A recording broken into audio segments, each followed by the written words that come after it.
Good morning friends, welcome to the coaching class of RPCC rocks. Last video lecture में हमने बहुत सारे अच्छे अच्छे प्रॉब्लम्स देखे थे, लेकिन नंबर सिस्टम में जो वर्ड प्रॉब्लम आते हैं उसमें बहुत सारे लोगों को दिक्कत जाती है। इतना बड़ा क्वेश्चन देख के ही लोग डर जाते हैं और सॉल्व नहीं कर पाते। तो ये नंबर सिस्टम का एक क्वेश्चन है जो गेट एग्ज़ाम में पूछा गया है और काफ़ी दूसरी एग्ज़ाम्स में भी आया हुआ है। इस प्रकार का क्वेश्चन अगर आता है तो लोग घबरा जाते हैं, डर जाते हैं।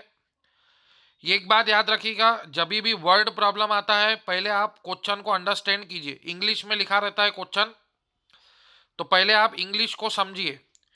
उसके लिए आप 2 बार क्वेश्चन को रीड कीजिए, 3 बार। वो जो भी क्वेश्चन है उसको आपको डिकोड करना है। काहे में डिकोड करना है? अपनी मदर टंग भाषा में। जैसे हमारी मदर टंग भाषा हिंदी है, तो अपने को वो लैंग्वेज को डिकोड करना है हिंदी में। तो देखो ये क्वेश्चन क्या कह रहा है। A student takes a test consisting of 100 question. एक स्टूडेंट है, समझो राज नाम का, उसको टेस्ट देनी है 100 क्वेश्चन की with differential marking. Differential marking मतलब हर एक क्वेश्चन फिक्स मार्क का नहीं है, डिफरेंट मतलब वेरी हो रहे मार्क्स। मतलब कोई क्वेश्चन कुछ मार्क का, कोई कुछ मार्क का, कोई कुछ मार्क का, कोई एक्स मार्क का, कोई वाई मार्क का, कोई जेड मार्क का। इसको बोलते हैं differential marking. Differential marking is told that each question after the first is worth 4 marks more than the preceding question।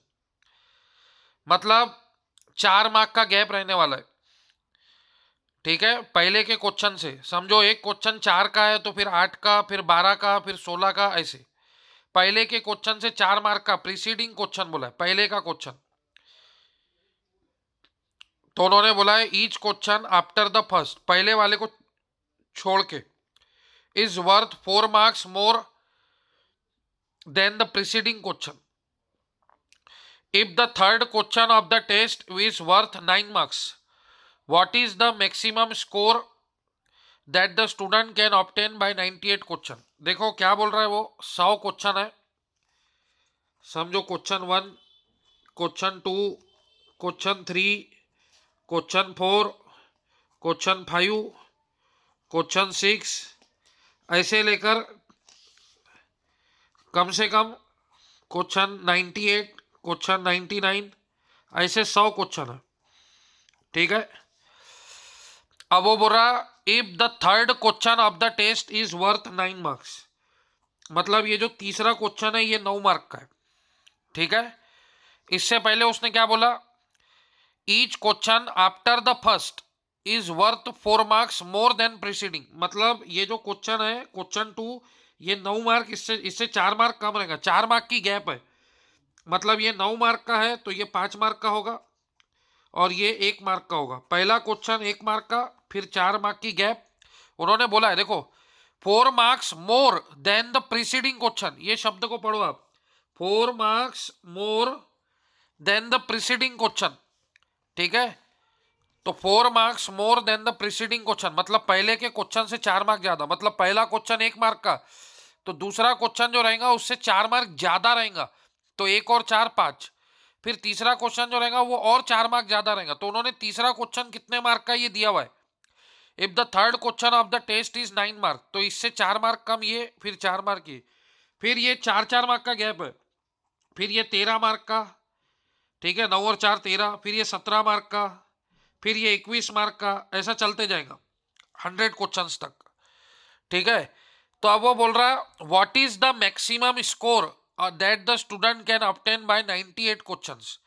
देखो मैक्सिमम स्कोर बोला गया, मैक्सिमम स्कोर कब मिलेगा, जब वो मैक्सिमम मार्क वाले क्वेश्चन अटेम्प्ट करेगा। अगर तुमको मैक्सिमम स्कोर लाना है तो ज्यादा मार्क वाले क्वेश्चन सॉल्व करने पड़ेंगे ना। तुम 1 मार्क वाला क्वेश्चन सॉल्व करके ज्यादा मार्क ला सकते क्या? नहीं। और आपको पता है जैसे जैसे आगे बढ़ रहे मार्क बढ़ते जा रहे, पहला क्वेश्चन 1 मार्क का, दूसरा 5, फिर 9, फिर 13, फिर 17, फिर 21, फिर 25। तो ऐसे 98 क्वेश्चन सिलेक्ट करो जिसमें मैक्सिमम मार्क मिल सके। तो अपने को पता है सबसे कम मार्क जो है वो पहले 2 क्वेश्चन पे, पहले क्वेश्चन में 1 ही मार्क है और दूसरे क्वेश्चन में 5 है। तीसरे में 9 है, ये इंक्रीजिंग ऑर्डर है। तो वो जो बंदा है राज नाम का, वो क्वेश्चन 3 से लेकर क्वेश्चन 100 तक सॉल्व करेगा, तो क्या वो 98 क्वेश्चंस नहीं होंगे? आप लोगों को जवाब देना है। वो 1 से 98 क्वेश्चन सॉल्व करेगा तो ज्यादा मार्क मिलेंगे, कि 3 से 100 तक सॉल्व करेगा तो ज्यादा मार्क मिलेंगे? डेम श्योर 3 से 100 तक। तो अब अपने को पता करना है ये जो लास्ट 100वां क्वेश्चन है ये कितने मार्क का होगा। ठीक है, तो अपने को दिख रहा है ये एपी सीरीज है, ये देखो ये 4 का गैप, कॉमन डिफरेंस है 4, ये देखो ये 4 का गैप, तो ये एपी सीरीज है, तो इसमें 4 मार्क का गैप है। ठीक है, एपी सीरीज। फिर एपी सीरीज में जो फर्स्ट टर्म रहती है, तो फर्स्ट टर्म क्वेश्चन 3 रहेंगी, क्वेश्चन 3 जो है वो 9 मार्क का है, तो फर्स्ट टर्म को ए से डिनोट करेंगे 9 मार्क्स। लास्ट टर्म अपने को मालूम नहीं, निकालने का है। टोटल नंबर ऑफ क्वेश्चंस जो है वो 98 है। तो मैंने तुमको एपी सीरीज में 2 फार्मूले लिख के दिए थे, एक ये डिफरेंस निकालने का, D is equals to first term plus last term upon n-1, ये बताया था फार्मूला मैंने। तो इससे अपने को लास्ट टर्म मिल जाएंगी, ये डी, ये डिनोमिनेटर का n-1 इधर चला जाएगा, और ये a प्लस एल बचा, ये प्लस ए इधर जाके माइनस ए हो जाएगा, तो अपने को एल लास्ट टर्म मिल जाएंगी। डी बोले तो डिफरेंस, हर क्वेश्चन में डिफरेंस 4 मार्क का है। एन बोले तो टोटल नंबर ऑफ क्वेश्चन, तो टोटल नंबर ऑफ क्वेश्चन उसने 98 सॉल्व करने हैं। ए बोले तो फर्स्ट क्वेश्चन 9 मार्क का है, तो लास्ट क्वेश्चन कितने मार्क का होगा, 100वां क्वेश्चन। तो 4 इंटू 98 आपको समझता है 98 का डबल, जैसे 100 का डबल 200, 200 में 4 कम कर दो, ये 100 में 2 कम है, तो 200 में 4 कम कर दो, तो ये हो जाएगा 196। ठीक है, तो 196 का डबल, तो 98 इंटू 4 कर दो सीधा सीधा, 4 इंटू 8 32, 4 इंटू 9 36, और 3 392, 4 इंटू 1 4, और ये 9। ठीक है, तो अभी तुम्हारे को ये सॉल्व करने का है, ये d इंटू n-1, ये फर्स्ट टर्म प्लस, सॉरी ये last term minus first term होता था, मिस्टेक हो गई, ये last term minus first term, तो ये l माइनस ए होगा, तो इधर जाके ये प्लस 9 होगा, तो ये 388 प्लस 9 हो जाएगा, तो लास्ट क्वेश्चन जो रह जाएगा वो 397 मार्क्स का होगा। तो जो लास्ट क्वेश्चन आएगा फ्रेंड्स वो 397 मार्क्स का होगा, 397।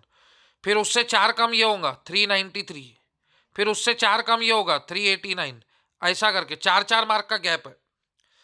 तो सबसे पहले हमने क्वेश्चन को समझा, उन्होंने बोला क्वेश्चन 3 जो है वो 9 मार्क का है, और ये बोला कि हर क्वेश्चन में 4 मार्क का डिफरेंस है पहले के क्वेश्चन से, मतलब तीसरा क्वेश्चन ये 9 मार्क का है, तो उससे पहले का क्वेश्चन 4 मार्क कम कर दो, 5 का होगा, उसके पहले का क्वेश्चन 1 मार्क का होगा, उसके आगे का क्वेश्चन 9 और 4 13 मार्क का होगा, उसके आगे का क्वेश्चन 17 मार्क का होगा। तो वो बोल रहा है उसको मैक्सिमम स्कोर चाहिए, और मैक्सिमम स्कोर उसको लाने के लिए उसको 98 क्वेश्चन सॉल्व करने। तो पहला सवाल कि वो कौन से क्वेश्चन सॉल्व करेगा जिससे उसको मैक्सिमम स्कोर मिलेगा, तो क्वेश्चन 3 से लेकर क्वेश्चन 100, क्योंकि पहले 2 क्वेश्चन को लीस्ट मार्क है, कम मार्क है, 1 मार्क और 5 मार्क। आगे के क्वेश्चन को ज्यादा ही मार्क है, जैसे जैसे आगे बढ़ रहे मार्क बढ़ते जा रहे। तो क्वेश्चन 3 से अगर वो 100 तक के क्वेश्चन सॉल्व करेगा, ये 98 क्वेश्चन सॉल्व करेगा, तो उसको मैक्सिमम मार्क मिलेंगे। तो अभी अपने को मैक्सिमम मार्क निकालने के लिए सबसे पहले ये जो लास्ट क्वेश्चन है ये कितने मार्क का ये निकालना पड़ेगा। ये सीरीज एपी सीरीज है जिसमें कांस्टेंट है कॉमन डिफरेंस 4। तो अभी तक हम लोग डिफरेंस निकालते थे डी, ये 2 फार्मूले मैंने आपको एपी सीरीज के लिख के दिए थे, एक डी का last term minus first term upon n-1, और दूसरा फार्मूला है सम निकालने का n/2 a प्लस एल। ये 2 फार्मूले आपको एपी सीरीज के याद ही रखना है। एपी सीरीज का कोई भी प्रॉब्लम सॉल्व करना है तो ये याद रखना है। मैंने गलती कर दी थी कि इधर प्लस ले लिया था, last term minus first term है, मैंने प्लस ले लिया था, मिस्टेक हो गई थी। ठीक है, तो डिफरेंस का फार्मूला है L minus A upon n-1, ये n-1 इधर जाएगा, और ये माइनस ए इक्वल टू के इधर आके प्लस ए हो जाएगा। डी बोले तो कॉमन डिफरेंस 4, एन बोले तो टोटल नंबर ऑफ क्वेश्चन कितने सॉल्व करने हैं 98, और एन बोले तो फर्स्ट क्वेश्चन की वैल्यू 9 मार्क। ठीक है, 3 से 98 सॉल्व करेगा, थर्ड क्वेश्चन 9 मार्क्स का है। तो अपने को लास्ट क्वेश्चन का वैल्यू मिल गया, सवा जो क्वेश्चन रहेगा वो 397 मार्क्स का होगा। ठीक है, तो अब आपको चाहिए सम निकालना है आपको 98 क्वेश्चंस का। ठीक है, तो अब फार्मूला क्या है, अभी मैंने बताया था n/2 a+l, ये फार्मूला है। n बोले तो 98 है, 98 डिवाइड बाई 2, a बोले तो फर्स्ट क्वेश्चन 9 मार्क का, l बोले तो लास्ट क्वेश्चन 397 मार्क्स का। तो 2 1 जा, ये 49 जा, तो 49 इंटू 397 प्लस 9, तो ये हो जाएगा 406। तो इसको आप कैलकुलेशन कीजिए, ठीक है, सॉल्व कीजिए, तो आपको फाइनल आंसर मिल जाएगा 19894। कैलकुलेशन आपको आना चाहिए, तो इसको आप कैलकुलेशन कीजिए फ्रेंड्स। ठीक है, इसको आप 49 को 50 माइनस 1 लिखिए। ठीक है, 406 इंटू 50 कर सकते हैं आप। ठीक है, 406 इंटू 5 कीजिए, 5 6 जा 30, 5 0 जा 0, ये 3, 5 4 जा 20, और एक जीरो लगा दीजिए, 50 है तो 20 300 माइनस 406, ये 20 300 माइनस 406 करेंगे तो आपको आंसर मिलेगा 19894। तो इसका आंसर आ जाएगा 19894। तो इस तरह से ये प्रॉब्लम को सॉल्व करना था। बहुत ही मजेदार क्वेश्चन था, बहुत ही इंटरेस्टिंग क्वेश्चन था। कुछ लोग बोलते हैं सर इस प्रकार का और एक क्वेश्चन लीजिए, तो और एक क्वेश्चन है, वैसे आपने सॉल्व करना चाहिए वीडियो को पॉज करके। फिर भी जिनको ये क्वेश्चन अंडरस्टैंड नहीं हुए तो एक बार और समझा दे रहा हूं। वैसे मैंने हर एक बात सरल भाषा में बोली है। A student take a test consisting of 100 question with differential marking is told that each question after the first is worth 5 mark. ठीक है, 5 mark more than the preceding question. If the fifth question of the test is 25 mark, what is the maximum score that student can obtain by attempting 90 question? देखो, ये जो problem था इसमें common difference था 4, D की value 4 थी, इसमें common difference है 5।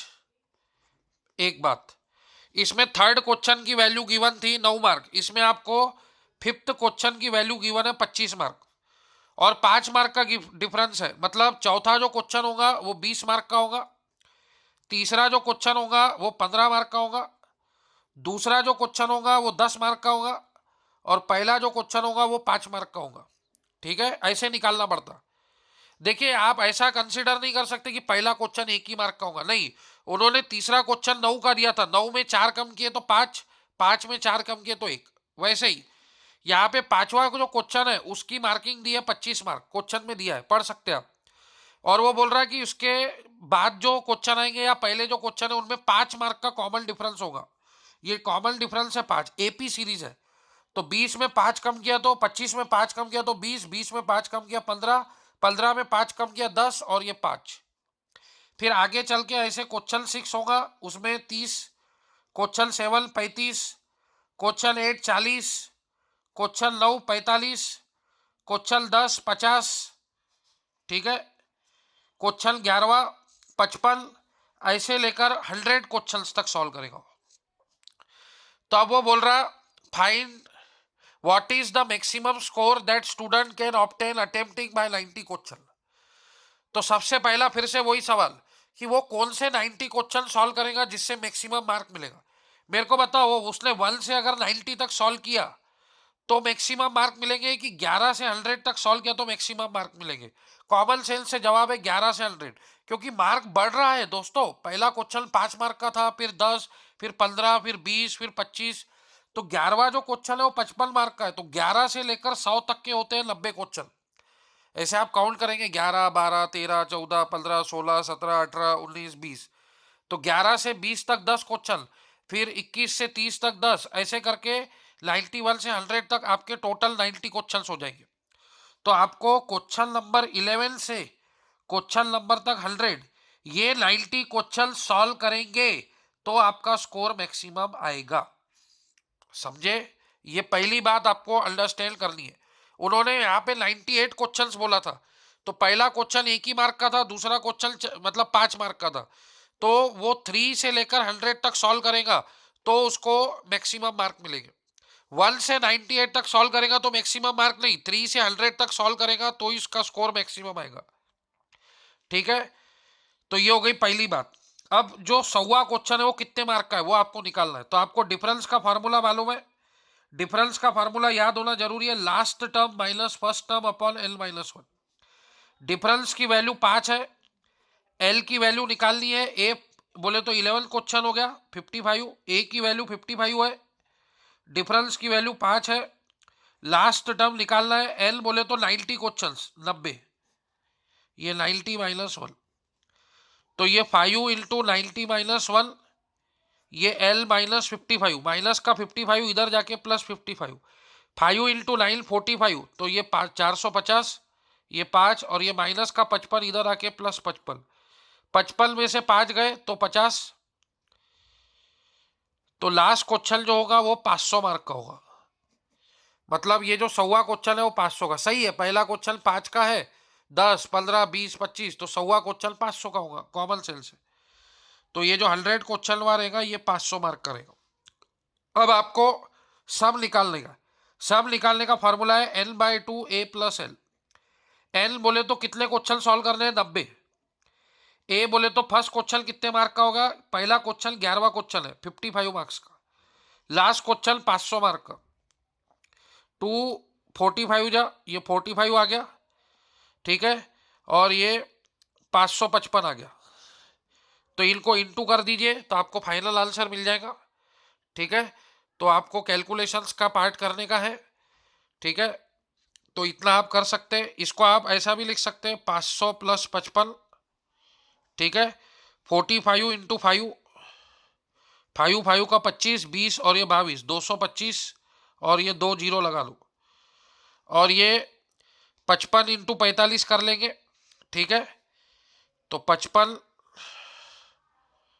इंटू 45 है, तो 45, ये 55 को लिखो 50 प्लस 5, तो 45 इंटू 5 अभी बताया 225, और ये जीरो, और 45 450 का आधा 225, ये ऐड कर दो, 0 प्लस 5 5, 5 और 2 7, और 2 और 2 4, 2475। तो ये 22500 में 2475 ऐड कर दो, 0 प्लस 5 5, ये 7, ये 9, ये 4, ये 2, आंसर आ जाएगा 24975। This is your accurate answer. तो फ्रेंड्स इसको बोलते हैं वर्ड प्रॉब्लम। वर्ड प्रॉब्लम को सबसे पहला काम है डिकोड करो। ये दोनों क्वेश्चन एक जैसे थे, एपी सीरीज के ऊपर थे। इस तरह से क्वेश्चन आपके कॉम्पिटिटिव एग्जाम में आएंगे। अगर उनको पेपर जब भी हार्ड बनाना रहेगा तो ऐसे वर्ड प्रॉब्लम के साथ वो खेलेंगे जरूर।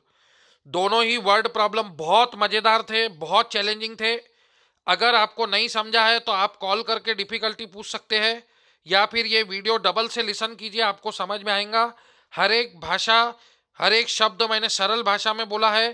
पहले क्वेश्चन को समझिए कि कौन से 90 क्वेश्चन अटेम्प्ट करने के बाद उसको मैक्सिमम स्कोर मिलेगा, ठीक है। डिफरेंशियल मार्किंग है, हर क्वेश्चन को डिफरेंट मार्क है, इसलिए उसको बोलते हैं डिफरेंशियल मार्किंग। हर क्वेश्चन में 5 मार्क की गैप है। क्वेश्चन नंबर 25 का है तो उसके पहले का 20, फिर 15, फिर 10, फिर 5, 5 मार्क का गैप, और उसके आगे का क्वेश्चन 30 35 40 ऐसे। तो वो कौन से 90 क्वेश्चन सॉल्व करे जिससे उसको मैक्सिमम मिलेगा, तो 11 से लेकर 100 तक के। तो 11वां क्वेश्चन कितने मार्क करेगा, 55 मार्क का। 100वां क्वेश्चन निकालने के लिए फॉर्मूला है D equal to L minus A upon N minus one. इससे आपको लास्ट क्वेश्चन की वैल्यू मिल जाएंगी और उसके बाद फिर आप सम निकाल सकते हैं। आज के वीडियो लेक्चर में फ्रेंड्स हम लोग 3 वर्ड प्रॉब्लम कवर करेंगे। अभी तक 2 वर्ड प्रॉब्लम कवर किया, वो एपी सीरीज के ऊपर थे। अब ये तीसरा वर्ड प्रॉब्लम है, ये भी नंबर सिस्टम का क्वेश्चन है, ठीक है। तो ये भी बहुत इंटरेस्टिंग क्वेश्चन है। फिर से वही बात, वर्ड प्रॉब्लम में लोगों की प्रॉब्लम ही यही है कि इतना बड़ा क्वेश्चन है बापा, ये मेरे को कैसे आएगा, क्या ये मैंने पढ़ा है कभी नहीं। ये सब कॉमन सेंस, मैं आपको पहले दिन से चिल्ला रहा फ्रेंड्स, एप्टीट्यूड आना मतलब कॉमन सेंस आना है। देखो ए है और बी है, वो बोल रहा है क्या, देखो A and B set out to meet each other, इन दोनों को मिलने का है, ठीक है। Set out to meet each other from 2 places, 2 places पे ही रहते। ये एक प्लेस पे रहता, समझो फॉर एग्जाम्पल ये अमरावती पे रहता, ये नागपुर पे रहता, इन दोनों को मिलने के है, ठीक है। ये जो 2 जगह है ये 165 किलोमीटर दूरी पे है, मतलब वैसे अमरावती टू नागपुर का डिस्टेंस 150 है, लेकिन अभी का तुम 165 समझ लो। जस्ट हम एग्जाम्पल कंसीडर कर रहे हैं। ए और बी को मिलने का है और इनके बीच में जो दूरी है वो 165 किलोमीटर की है, लेकिन मिलना भी जरूरी है।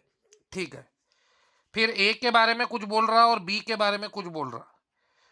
ए जो है वो फर्स्ट डे 15 किलोमीटर चलता है, बेचारे चल के मिलने जा रहे। बताओ, इतना उनको मिलना जरूरी होगा कि बेचारे बस का भी इंतजार नहीं कर रहे, ट्रेन का भी नहीं, पैदल निकल गए मिलने के लिए। बताओ, इतनी उनको मिलने की घाई है। बताओ, ऐसा होता है? तो A travel 15 kilometre on the first day, 14 kilometre on the second day. ये हम क्वेश्चन को अंडरस्टैंड कर रहे हैं आराम आराम से। पहली लाइन पढ़ा, ए और बी को मिलने का है। वो दो अलग अलग प्लेसेस पे रहते हैं और उनके प्लेसेस में जो गैप है वो 165 किलोमीटर का है, और वो मिल रहे। ए जो है वो पहले दिन 15 किलोमीटर चल के जा रहा है, फिर दूसरे दिन 14 किलोमीटर चल के जा रहा है, और तीसरे दिन 13 किलोमीटर चल के जा रहा है। बी जो है वो पहले दिन 10 किलोमीटर चल के जा रही है, फिर सेकंड डे 12 किलोमीटर चल के जा रही है, और थर्ड डे 14 किलोमीटर चल के जा रही है। ठीक है, तो वो पूछ रहा है कि after how many days they will they meet, मतलब कितने दिनों के बाद ए और बी जाके मिलेंगे। तो फर्स्ट डे में अगर आप देखेंगे तो ए प्लस बी दोनों ने 15 प्लस 10 25 डिस्टेंस ट्रेवल किया। फिर सेकंड डे में ए और बी दोनों ने 14 प्लस 12 26। देखो, ये इधर से 15 चला, ये इधर से 10 चला, मतलब दोनों ने 165 में से कितनी दूरी कवर कर ली? 25 की। फिर ये दूसरे दिन 14 चला, फिर ये दूसरे दिन 12 चली। ठीक है, ये पहले ज्यादा चल रहा, फिर कम पे आ रहा, ये कम करके ज्यादा पे आ रही। तो पहले दिन दोनों ने 25 किलोमीटर ट्रेवलिंग की पैदल, 15 और 10, ये 15 और ये 10, मतलब 165 में से 25 कट गए। अब 140 किलोमीटर की दूरी बाकी है। फिर दूसरे दिन ये 14 चला, ये 12 चली, मतलब टोटल 26 किलोमीटर दोनों ने कवर की। मतलब 2 दिन में दोनों ने 51 किलोमीटर कम कर लिए 165 में से। फिर तीसरे दिन ये 13 चला, ए और बी 14 चली, तो ये इन्होंने 27, और ऐसा चलता रहा, and so on and so on and so on, मतलब 25 26 27 28 29 ऐसे चलता रहा। तो ऐसा कब तक चलेगा? जब तक वो 165 किलोमीटर डिस्टेंस कवर नहीं करेंगे। तो ये आपको एडिशन करने का है, 25 प्लस 26, 25 प्लस 26 कितना हो गया? 51, 51 और 27, 51 और 20 होता है 71, 71 और 7 78, 78 और 28, 78 और 28, तो 8 और 8 16, और 8 और 2 10, 106, 106 प्लस 29, तो 106 प्लस 30 कर लो, 136, और एक कम कर लो तो 135। ठीक है, 135 और 30, 135 और 30 हो जाएगा 165। तो वो कितने दिन के बाद मिले? तो पहला दिन वो इतना ट्रेवल किए, सेकंड डे, थर्ड डे, ये फोर्थ डे, ये फिफ्थ डे, ये सिक्स्थ डे, तो 6 दिन के बाद वो मिल जाएंगे। Option C is the answer. तो बताओ इसमें क्या था? कुछ भी नहीं था, आपको कैलकुलेशन कर लेते भाई। ए पहले दिन 15 किलोमीटर चला, बी 10 चली, तो एक दिन में उन्होंने 25 किलोमीटर डिस्टेंस ट्रेवल किया। दूसरे दिन ये 14 चला, ये 12 चली, फिर ये 13 चला, फिर ये 14 चली, ऐसा चलता रहा। तो फोर्थ डे क्या हुआ? इसका एक एक कम हो रहा, ये 12 चला और इसका 2 2 से बढ़ रहा, 10 12 14, ये 16 चली, तो 16 और 12 28 हो गया। फिर फिफ्थ डे क्या हुआ? फिफ्थ डे ये हुआ कि ये 11 किलोमीटर चला, इसका 2 2 से बढ़ रहा, ये 18 चली, तो 18 और 11 29 हो गया फिफ्थ डे। फिर सिक्स्थ डे क्या हुआ? ये 10 किलोमीटर चला, ये 2 से और बढ़ गई, ये 20 किलोमीटर चली, तो सिक्स्थ डे 30 किलोमीटर चले। अब अगर आप इसका एडिशन कर लेंगे तो ये आ जाएगा 165 किलोमीटर। तो 6 दिन बाद वो एक दूसरे को मिल जाएंगे। आई बात समझ में? तो इस प्रकार के भी वर्ड प्रॉब्लम आते हैं फ्रेंड्स पेपर्स में, ये सब पेपर में से ही क्वेश्चन निकाले गए हैं। तो ये भी एक इंटरेस्टिंग क्वेश्चन था, ये आपको आना चाहिए था, जस्ट कैलकुलेशन करना था, कुछ नहीं था और भी। अब नेक्स्ट क्वेश्चन, चौथा क्वेश्चन आज के वीडियो लेक्चर का, ये भी वर्ड प्रॉब्लम है और ये एलसीएम और एचसीएफ के ऊपर है। लास्ट 2-3 वीडियो लेक्चर में हमने एलसीएम और एचसीएफ के बारे में काफ़ी बातें की है और रोज मैं आपको एलसीएम और एचसीएफ के ऊपर नए प्रॉब्लम्स और नए कंसेप्ट देता हूं। आपको याद होगा लास्ट वीडियो लेक्चर में मैंने आपको ये इंपॉर्टेंट फार्मूला दिया था, ये आप जिंदगी में मत भूलना फ्रेंड, ये बहुत काम का फार्मूला है। LCM into HCF is equal to product of two numbers, product of two number. Assume करो एक्स और वाई दो नंबर है, तो x into y is equal to LCM into HCF. तो ये बहुत ही इंपॉर्टेंट फार्मूला मैंने आपको लास्ट वीडियो लेक्चर में दिया था, ये बहुत काम का फार्मूला है, इसके ऊपर बहुत सारे प्रॉब्लम एलसीएम और एचसीएफ के ऊपर आते। आज का जो क्वेश्चन है बहुत ही मजेदार है, पहले आप वीडियो को पॉज करके क्वेश्चन को 2-3 बार रीड कीजिए, समझिए और खुद से सॉल्व कीजिए, उसके बाद आप इसका सॉल्यूशन समझिए। वो बोल रहे हैं the LCM of two number is 40 times of their HCF. तो देखो ऐसी सिचुएशन जब भी आती है तो सबसे पहले कंसीडर करना, consider HCF is equal to X, HCF की वैल्यू एक्स कंसीडर करो, क्योंकि एलसीएम क्या है, the LCM of two number is 40 times of their HCF, तो एलसीएम हो जाएगा 40x। ठीक है, तो हम कंसीडर कर रहे हैं कि HCF of two number is X, ऐसा लिख नहीं रहा मैं, मैंने डायरेक्ट लिखा। ठीक है, तो एचसीएफ जो है मैंने दो नंबर का एक्स अजूम किया, ते माहित नहीं आपल्याला ते काहीतरी आहे, और वो बोल रहे हैं जो एलसीएम है वो 40 टाइम्स एचसीएफ है। तो जब भी इस प्रकार का क्वेश्चन आएगा कि एलसीएम 50 टाइम एचसीएफ है या एलसीएम 30 टाइम एचसीएफ है, तो ऐसे में हमेशा आपको एचसीएफ की वैल्यू एक्स कंसीडर करनी है और एलसीएम हो जाएगा 40x। अब आगे बोल रहा है the sum of LCM and HCF is 1476। देखो एलसीएम और एचसीएफ की सम उन्होंने गिवन दी है 1476। तो आपको पता है एलसीएम जो है वो 40x है, एचसीएफ जो है वो x है, तो इस पे से अपने को x मिल जाएगा, मतलब एचसीएफ मिल जाएगा। ठीक है, 40x प्लस x 41x 1476, तो 1476 को 41 से डिवाइड कीजिए, तो आपको पता है 41 इंटू 3 करेंगे तो 3 इंटू 1 3, 3 इंटू 4 12, तो 3 बार में 123 आ जाएगा। 7 में से 3 गए तो 4 बचते हैं, 4 में से 2 गए तो 2 बचते हैं, 1 में से 1 गया तो 0, तो 2 4 और ये 6 बचा। अब 41 इंटू 6 कीजिए, तो 6 इंटू 1 6, 6 इंटू 4 24। कुछ लोग पूछ सकते हैं सर आपको कैसे सूझ रहा कि 3 इंटू 4, तो 40 इंटू 3 120, 40 इंटू 4 160, तो ये नंबर 160 से कम है इसलिए 3 टाइम्स लिया। उसके बाद अभी ये 246, तो 1 इंटू 6 6 होगा इसलिए 6 टाइम ले रहे हैं, और 40 इंटू 6 240 होता है, तो 40 इंटू 6 240 और 6 इंटू 1 6, 240 प्लस 6 246। ये आपके अंडरस्टैंडिंग के लिए मैं इतना कर रहा, तो 246 आ गया, रिमाइंडर 0 आ गया, मतलब ये कंप्लीटली डिवाइड हो गया इससे 36 टाइम, तो x की वैल्यू 36 आ गई, मतलब आप बोल सकते हैं कि the HCF of two number is 36। अब एचसीएफ मिल गया तो एलसीएम मिल जाएगा, एलसीएम बोले तो 40x, x की वैल्यू 36 आई, तो 40 इंटू 36 कर लीजिए, तो 36 इंटू 4 कर लीजिए, 4 इंटू 6 24, 4 इंटू 3 12 और 2 14 और एक जीरो दो जोड़ दीजिए, तो ये आ जाएगा 1440। तो ये आ गया इसका एलसीएम। अब एलसीएम मालूम है, एचसीएफ मालूम है, अब उन्होंने बोला है if one of the two number is 288 find the other number, तो ये फार्मूला लगाएंगे LCM into HCF is equal to product of two number, तो एक नंबर आपको 288 गिवन है, अदर नंबर आपको निकालने का है। ठीक है, एक्स इंटू वाई, तो समझो वाई निकालने का, सॉरी एक्स नहीं, एक्स नाम यूज हो गया, तो समझो ए इंटू बी, तो आपको बी निकालने का। तो एलसीएम है 1440, एचसीएफ है 36, और इसको 288 से डिवाइड कीजिए।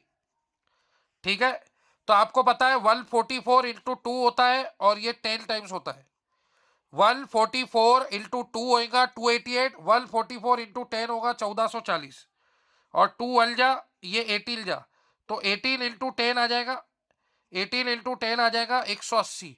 तो इसका आंसर आ जाएगा 180। Option B is the correct answer. समझ में आया फ्रेंड? तो हमने क्या किया, क्वेश्चन को पढ़ा। वो बोल रहे थे LCM of two number is 40 times of their HCF. The sum of the LCM and HCF is 1476। If one of the number is 288 find the other number. तो मैंने अज्यूम किया कि एचसीएफ की वैल्यू x है, तो LCM 40x हो जाएगा। अपने को एचसीएफ प्लस एलसीएम की सम गिवन है, तो 40x प्लस x 41x, 41 से डिवाइड किया तो x की वैल्यू 36, मतलब एचसीएफ मिल गया। एचसीएफ मिल गया तो एलसीएम भी मिल जाएगा, क्योंकि एलसीएम 40 टाइम एचसीएफ है। तो 40 इंटू 36 करो तो 1440 एलसीएम आ गया। अब अपने को मालूम है LCM into HCF product of two number, तो इसमें से एक नंबर अपने को 288 मालूम है, तो इसको अगर 288 से डिवाइड कर देंगे तो अपने को दूसरा नंबर मिल जाएगा। तो एलसीएम 1440 और एचसीएफ 36 और 288 से डिवाइड करो, 144 इंटू 2 और ये 10 जा, फिर 2 अल जा, ये 18 जा, 18 इंटू 10 180। तो इसका दूसरा नंबर हो गया 180। तो इस तरह से ये प्रॉब्लम सॉल्व किया जाता है। बहुत ही जबरदस्त गणित है फ्रेंड, आप इसको ऐसे आसान गणित नहीं बोल सकते। एग्जाम में जब ये क्वेश्चन आता है तो लोग ये वर्ड प्रॉब्लम में हैंग हो जाते हैं। तो ये भी बहुत अच्छा चैलेंजिंग क्वेश्चन था। ठीक है, इससे पहले हमने simply product of two number में एक नंबर गिवन था, एलसीएम गिवन था, एचसीएफ गिवन था, सब कुछ डायरेक्ट गिवन था, बस ये फार्मूला यूज करके हमने अदर नंबर निकाला था। लेकिन आज उन्होंने एलसीएम और एचसीएफ की वैल्यू घुमा फिरा के दी है, डायरेक्ट नहीं दी आपको। तो सबसे पहले आपको एलसीएम एचसीएफ निकालना पड़ा और उसके बाद आपको वो सेकंड नंबर निकालना पड़ा। तो ये बहुत ही जबरदस्त क्वेश्चन था फ्रेंड, बहुत ही इंटरेस्टिंग क्वेश्चन था, बहुत ही मजेदार क्वेश्चन था। अब नेक्स्ट क्वेश्चन है, पांचवा क्वेश्चन। ठीक है, among the following which is the largest number. ये शब्द में ध्यान देना, क्वेश्चन कभी भी 4-5 बार रीड करना। बहुत सारे लोग ना स्मॉलेस्ट नंबर ना लार्जेस्ट नंबर ये नहीं पढ़ते, इसके वजह से प्रॉब्लम रॉन्ग हो जाता। यहाँ पे लार्जेस्ट नंबर है तो अलग आंसर आएगा, अगर यहाँ पे स्मॉलेस्ट नंबर लिखा होता था तो अलग आंसर आएगा। देखिए फ्रेंड, ये चीज पे आपको ध्यान देना है, एग्जाम में लोगों की गलती होती है यहाँ पे। Among the following which is the largest number that divides 21 cube minus 1 exactly. तो ये प्रॉब्लम सॉल्व करने के लिए आपको a cube minus b cube का फॉर्मूला होना। A cube minus b cube का फार्मूला बचपन में भाई ने पढ़ाया होगा, a minus b a square plus a b plus b square. नहीं पढ़ाया तो अभी पढ़ लो।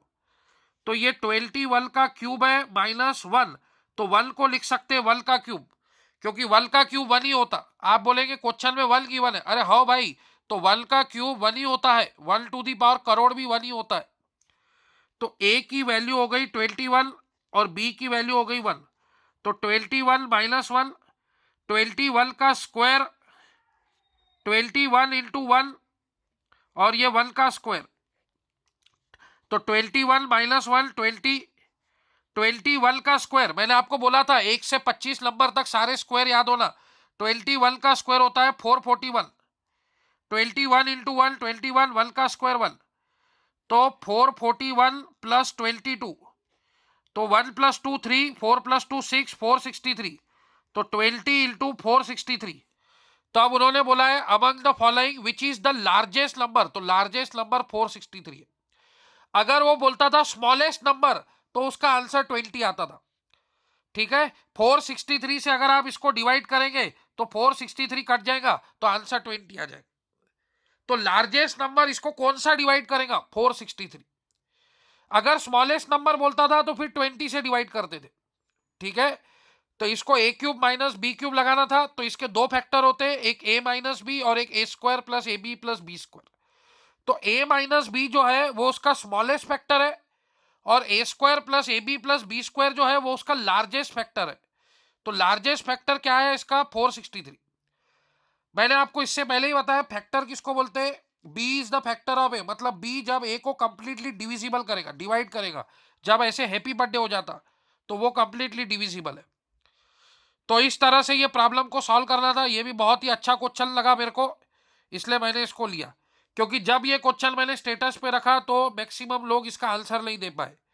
ठीक है, एक और इंटरेस्टिंग क्वेश्चन है, ये भी वर्ड प्रॉब्लम है और ये भी वर्ड प्रॉब्लम एलसीएम के ऊपर है। 4 bells 4 घंटियां है घड़ी की, घड़ियाल की घंटी।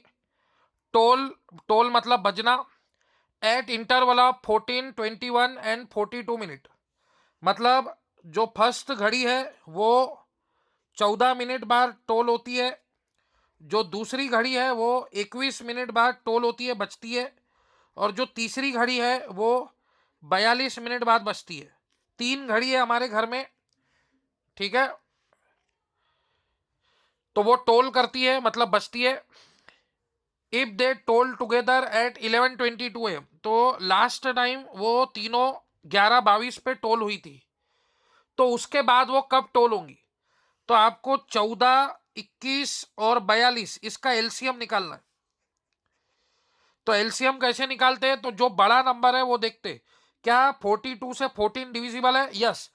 14 3 जा 42, 21 2 जा 42, और 42 के भी टेबल में 42 आता है, तो आप डायरेक्ट बोल सकते हैं इसका एलसीएम 42 होता है। ये शॉर्टकट मेथड है। नहीं तो आप दूसरी मेथड भी लगा सकते हैं, मैंने आपको बताया था कैसे लेते हैं एलसीएम। फैक्टराइजेशन मेथड आप लगा सकते हैं, ठीक है। 14 के फैक्टर होंगे 2 × 7, 21 के फैक्टर होंगे 3 × 7, और 42 के फैक्टर होंगे, फैक्टर्स आपको निकालते आते हैं। किसी भी नंबर को उसके प्राइम फैक्टर में ब्रेक करना उसको फैक्टराइजेशन बोलते हैं। तो 2 × 7 14, 14 × 3 42, तो इस सब में 2 एक बार है, 7 एक बार है, 3 एक बार है, तो ये हो गया एलसीएम 14 × 3 42। तो अब एलसीएम आपको निकालते आना चाहिए, ऑलरेडी मैं आपको अलग से वीडियो लेक्चर में सिखा चुका हूँ। मैंने शॉर्टकट मेथड में बताया था। समझो 3 नंबर है, तो जो बड़ा नंबर है आप उसको देखो, क्या 21 42 से डिवाइड होता है? यस। 14 भी यस, 42 तो होता ही है सेल्फ, तो ये तीनों का एलसीएम 42 हो गया। तो लास्ट टाइम जो घड़ी है वो 11:22 पे टोल हुई थी, इसमें ये 42 मिनट ऐड कर दो, ठीक है। तो आपको पता है 11:60 पे 12 बज जाते हैं, तो 20 और 40 60 होंगे, तो 12 बज जाएंगे, और 2 और 2 4 मिनट।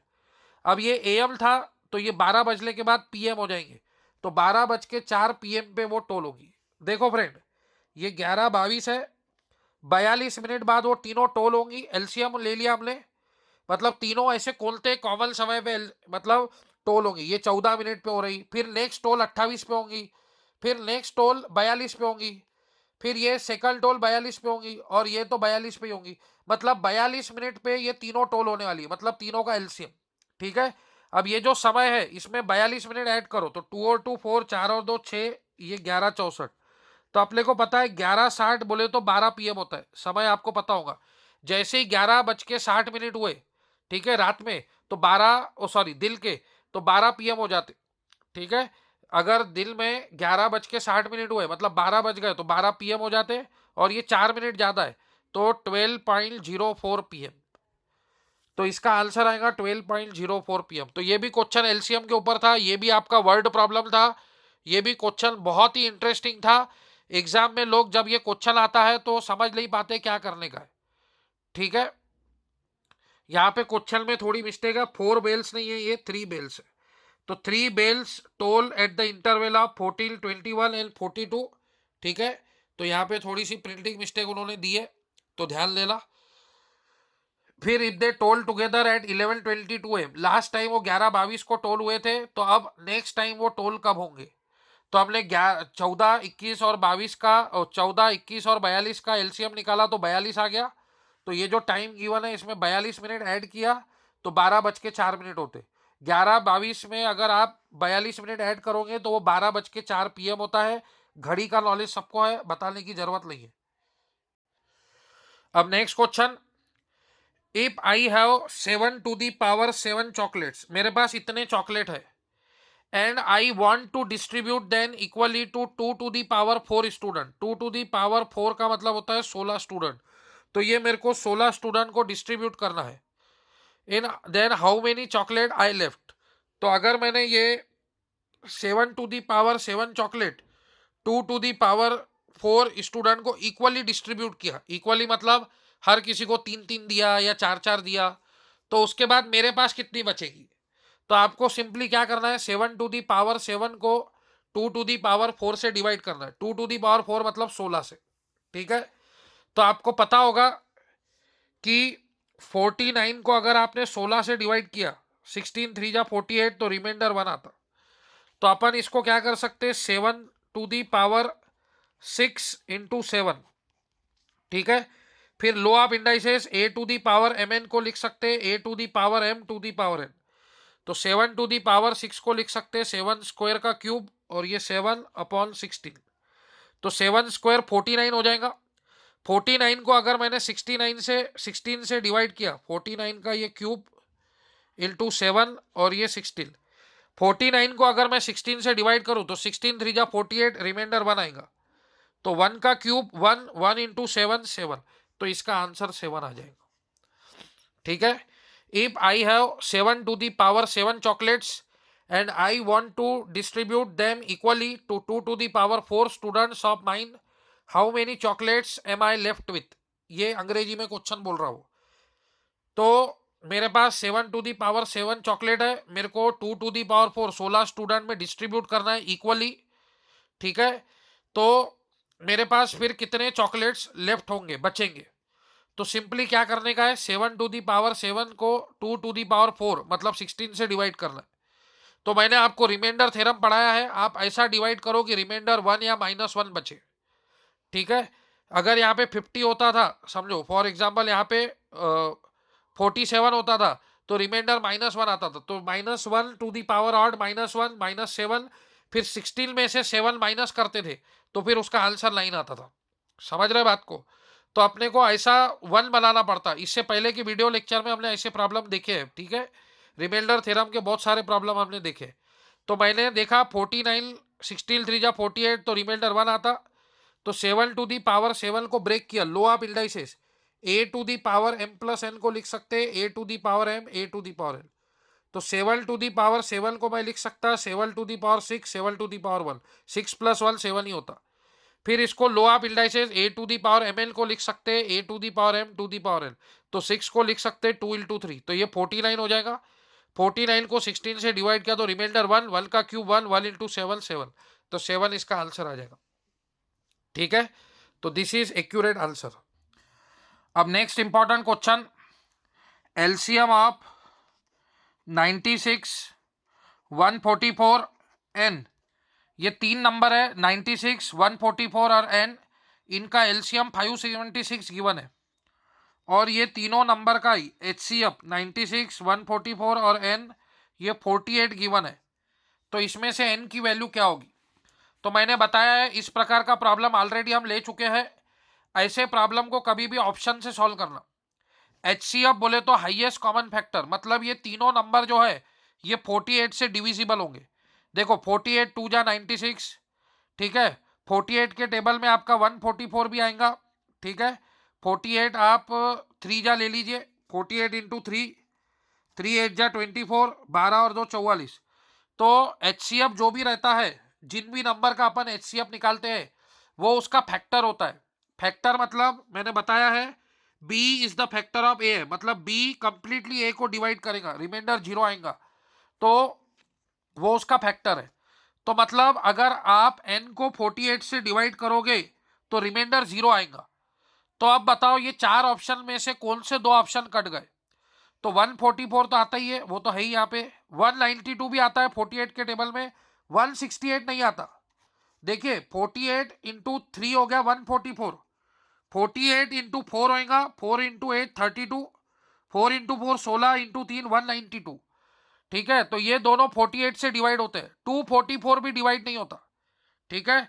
48 इंटू 5 होता है 240, तो 240 के बाद 48 ऐड करेंगे तो 288 आता।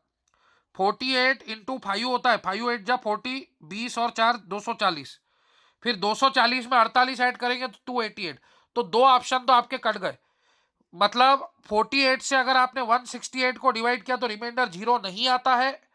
48 से अगर आपने 244 को भी डिवाइड किया तो रिमाइंडर 0 नहीं आता है। अब बचे ये 2 ऑप्शन। तो अब इसके लिए आपको एलसीएम देखना पड़ेगा, ठीक है।